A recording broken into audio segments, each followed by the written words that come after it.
The Democrats have pushed half of Joe Biden's $1.9 trillion relief plan through a House committee Thursday, and this has advanced the $1,400 stimulus payments for Americans like yourself. What's going on, you guys? Welcome back to my YouTube channel. This is your stimulus check update and stimulus package update.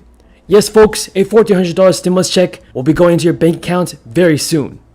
And just a reminder, I'm still doing the Amazon gift card giveaway. Now folks, if you didn't win a gift card, don't feel bad, because I'll be doing many more giveaways in the future. In fact, if we get my channel to 75,000 subscribers by the end of this month, I will be giving away 5 $100 Amazon gift cards. All of them for free. But folks, that only happens if we're able to get my channel to 75,000 subscribers. So if you want to enter the giveaway, this is what you have to do, is subscribe to my channel, turn on post notifications, give this video a like, and leave me a comment down below telling me how much you think our third stimulus check should be. And also folks, don't forget to share my videos with your friends and family. On the COVID relief package, we outlined for the President the provisions that we have proposed as part of an approximately $600 billion package. He explained in more depth areas that were not fleshed out as much in the package, the $1.9 trillion package, and it was a very good exchange of views. I wouldn't say that we came together on a package tonight.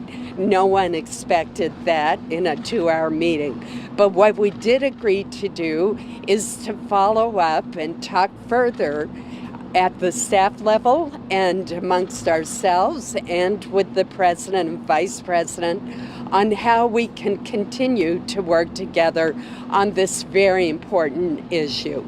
All of us are concerned about struggling families, teetering small businesses, an overwhelmed healthcare system, getting vaccines out and into people's arms, and strengthening our economy and addressing the public health crisis that we face.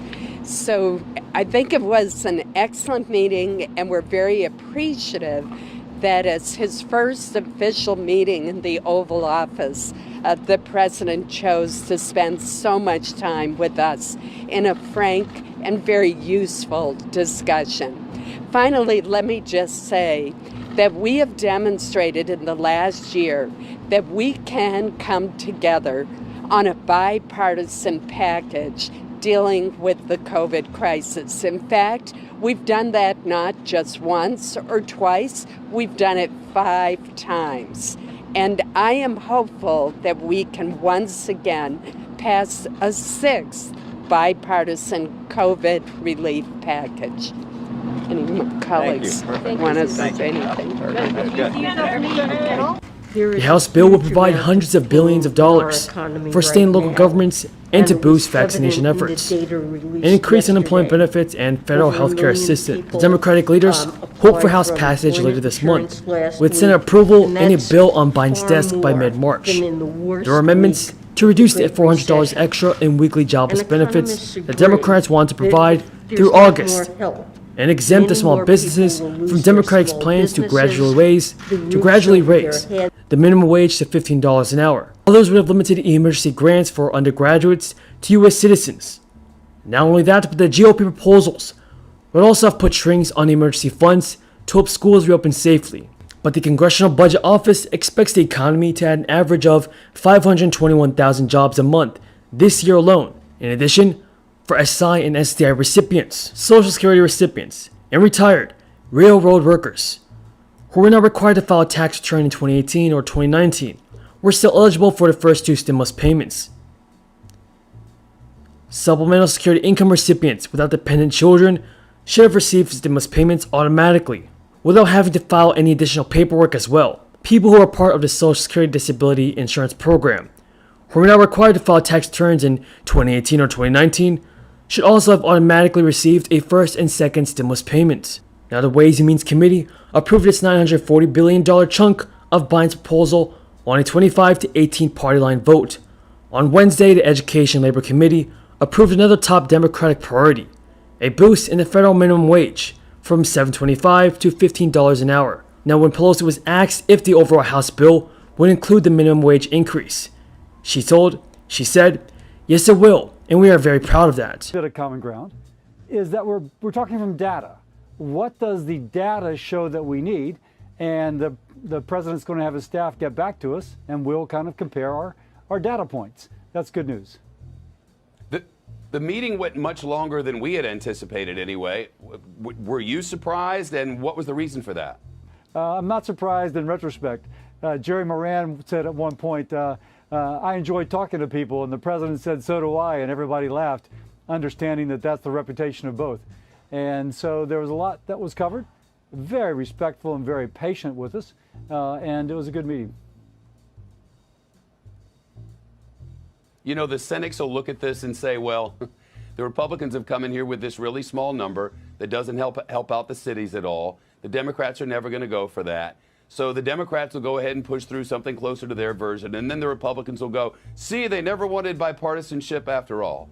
How wrong are the cynics? So, Shepard, they need to be proven wrong. They may be right. There's nothing guaranteed in this process. It is how our founding fathers set it up. And I go back to the need to have data.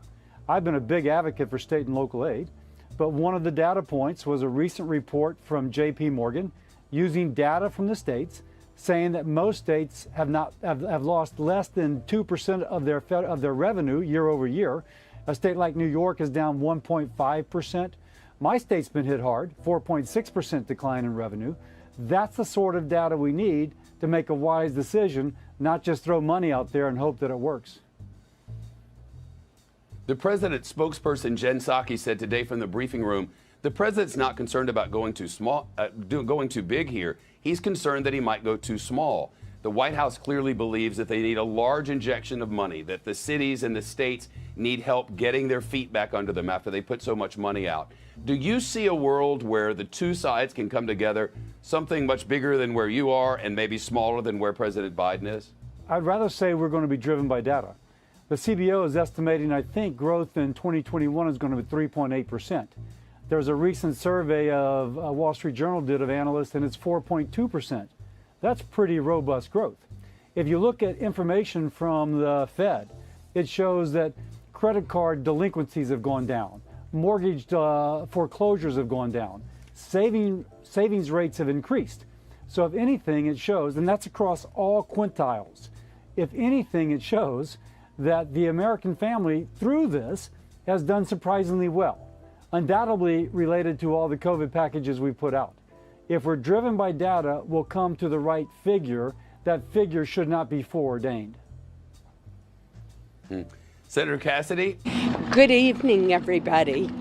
We have just had a very productive, cordial 2-hour meeting with the president and the vice president and some of their key aides to discuss the next steps. That's all the news in this video, folks, and don't forget to enter my giveaway.